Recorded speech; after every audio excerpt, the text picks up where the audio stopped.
जय माता दी दोस्तों, कैसे हैं आप सभी। उम्मीद करते हैं आप सभी अच्छे होंगे और खुश होंगे। तो जो भी हमारे चैनल पे फर्स्ट बार आए हैं दोस्तों, तो चैनल को सब्सक्राइब करके ऑल बटन प्रेस कर लीजिए ताकि मेरे हर एक वीडियो का नोटिफिकेशन आप तक सबसे पहले पहुंचे। तो चलिए कहानी स्टार्ट करते हैं। कोई उचित रास्ता भाग दो। राजनीतिक एक गंदा खेल है जिसमें कोई भी शरीफ आदमी जाना नहीं चाहता, क्योंकि वह चैन से जीना चाहता है। इसी तरह सुकेश और उसका परिवार सीधा साधा साफ सुथरा जीवन जीना चाहता है, जिसे रज्जी ने राजनीति का अखाड़ा बना दिया है। जब जब गृहस्थी में दाव पेच और झूठ का समावेश हुआ है, तब तब उसका घर उजड़ा। रज्जी का घर बचाना चाहती हो तो इसे जलेबियां पकाना मत सिखाओ। गोलमोल बातें रिश्तों को सिर्फ उलझाती है। मैं नहीं जानता कि मेरी बातों का असर था या अपना घर टूट जाने का डर। रज्जी स्वयं ही अपने घर वापस चली गई। रज्जी जैसा इंसान अपने अधिकार के प्रति बड़ा जागरूक होता है। पहले दर्जे का स्वार्थी चरित्र जिसकी नज़र अपने अधिकार के साथ साथ दूसरे की चीज पर भी रहती है। सुकेश का फोन आया मेरे पास। पता चला रज्जी ने सबसे माफ़ी मांग ली है और भविष्य में कभी झूठ बोलकर घर में अशांति नहीं फैलाएगी, ऐसा वादा भी किया है। पता नहीं क्यों इसमें विश्वास नहीं हो रहा रज्जी पर। मेरी चाहत तो यही है कि मेरी बहन सदा खुशी से रहे, लेकिन भरोसा रत्ती भर भी नहीं है उस पर। कुछ दिन आराम से बीत गए। सब शांत था, सब सुखी थे, लेकिन दबी आग एक दिन विकराल रूप में सामने चली आएगी, यह किसी ने नहीं सोचा होगा। परंतु मुझे कुछ कुछ अंदेशा अवश्य हो रहा था। पता चला मुकेश ने डिप्रेशन में कुछ खा लिया है। पति पत्नी में फिर से कोई तनाव था। जब तक हम अस्पताल पहुंचे बहुत देर हो चुकी थी। सुकेश बेजान कफन में लिपटा सामने था। आत्महत्या का केस था, जिस वजह से पोस्टमार्टम जरूरी था। रज्जी ने विलाप करते हुए जो कहानी सबको सुनाई, उससे तो मुकेश के माता पिता और ननद हक्के बक्के रह गए। रज्जी ने बताया कि उसकी ननद चरित्रहीन है, जिसकी शर्म में उसका पति जहर खाकर मर गया। बेटा तो गया ही गया, बच्ची का मान सम्मान भी रज्जी ने धूल में मिला दिया। जीते जी मर गया वो परिवार। मेरी माँ ने भी दिल खोलकर रज्जी की ननद को कोसा। शोक के साथ साथ बदहवास था सुकेश का परिवार। सत्य क्या होगा मैं समझ सकता हूँ। बुरा हो मेरी माँ का, मेरी बहन का, जिन्हें झूठ बोलने से जरा भी डर नहीं लगता। मरने वाले की मिट्टी का इससे बड़ा अपमान, इससे बड़ा मजाक क्या होगा, जिसकी आत्महत्या का रंग उसकी निर्दोष बहन के चेहरे पर कालिख बनकर पुत गया। ऐसा क्या किया सुकेश ने? आत्महत्या क्यों की? मारना ही था तो रज्जी को मार डालता।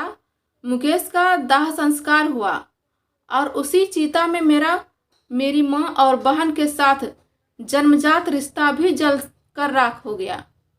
अच्छा नहीं किया रज्जी ने। अपना घर तो जलाया, अपनी ननद का भविष्य भी पाताल में धकेल दिया। शमशान भूमि में खड़ा मैं समझ नहीं पा रहा हूँ कि कहाँ जाऊँ। मेरा घर कहाँ है? क्या वह मेरा घर है जहाँ मेरी विधवा माँ, विधवा बहन रहती है, जिनके साथ हर किसी की सहानुभूति है, या फिर कहीं और जहाँ मैं अकेला रहकर चैन से जीना चाहता हूँ? सच्चा भय था मेरे पिता की आंख में जब उनकी मृत्यु हुई थी। सच है मैं इन दोनों के साथ नहीं जी सकता, नहीं रह पाऊंगा मैं अब इन दोनों के साथ। किसी के हंसते खेलते परिवार से उनका जवान बेटा छीनकर उसके परिवार का तमाशा बना दिया। कौन सजा देगा इन दोनों को? किसी भी परिवार के अंदर की कहानी भला कानून कैसे जान सकता है? जो इनके कोई सजा मिले, सजा तो मिलनी चाहिए इन्हें। किसी का सहारा छीना है ना इन्होंने, अब इनका भी सहारा छीन जाए तो पता चलेगा।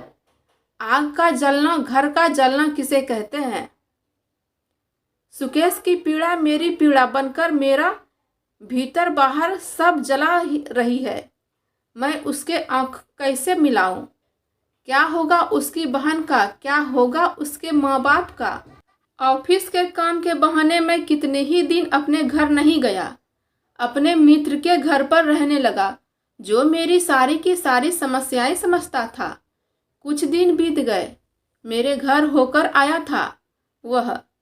सुकेश के माता पिता का गुजारा तो उनकी पेंशन से हो जाएगा, लेकिन तुम्हारी माँ का क्या होगा? अब तो रज्जी भी वापस आ गई है सुकेश के घर। वालों ने उसे वापस नहीं लिया।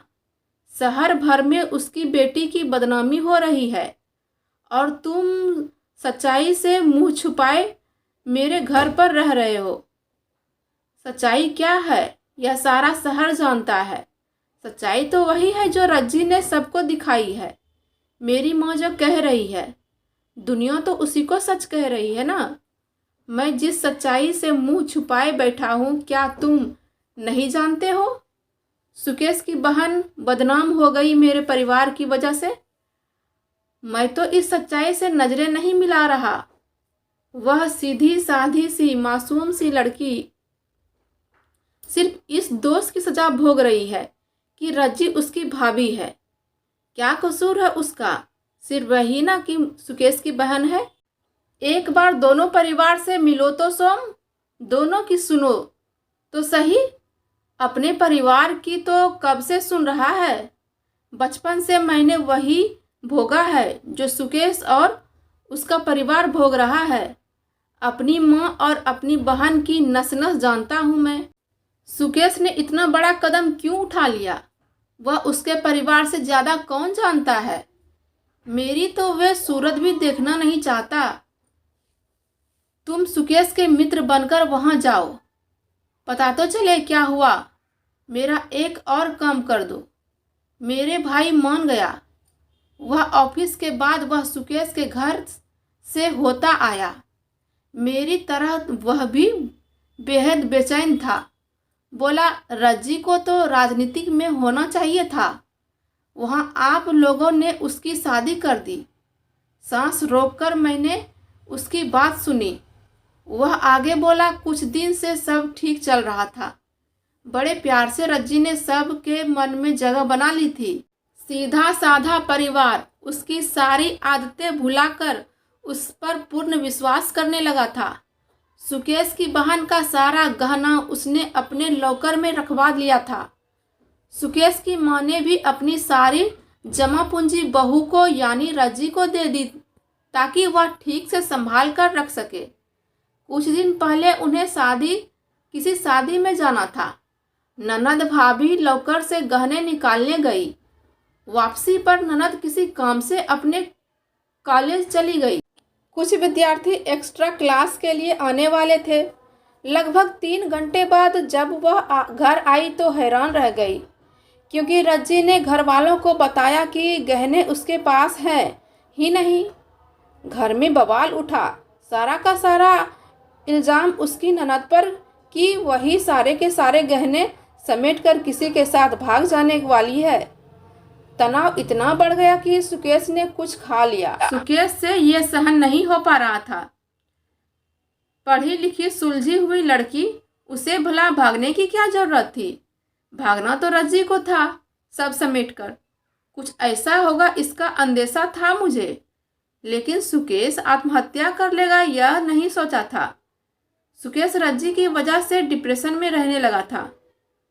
कुछ समय से सच पूछो तो इंसान डिप्रेशन में जाता ही तब है जब उसके साथ धोखा करते हैं या उसे समझने की कोशिश नहीं करते।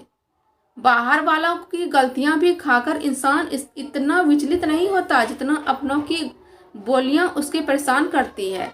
परिवार में एक स्वस्थ माहौल की जगह लाग लपेट और हेरा फेरी चले तो इंसान डिप्रेशन में ही तो जाएगा। ऐसा इंसान आखिर करेगा भी तो क्या? अब क्या करूँगा? तू समझ नहीं पा रहा है क्या करूं? पर इतना सच है कि मैं रज्जी और माँ के साथ नहीं रह पाऊंगा, क्योंकि मैं ऐसे इंसान के साथ रह नहीं सकता जो राजनीति करते हो परिवार में और परिवार को अपना परिवार ना समझता हो। जीवन एक दोराहे पर आकर रुक गया है। दोराहा भी नहीं कह सकता, एक चौराहा समझो। माँ और रज्जी के साथ रहना भी नहीं चाहता। सुकेश का परिवार मेरी सूरत से भी नफरत करेगा। आत्महत्या को कायरता समझता हूँ।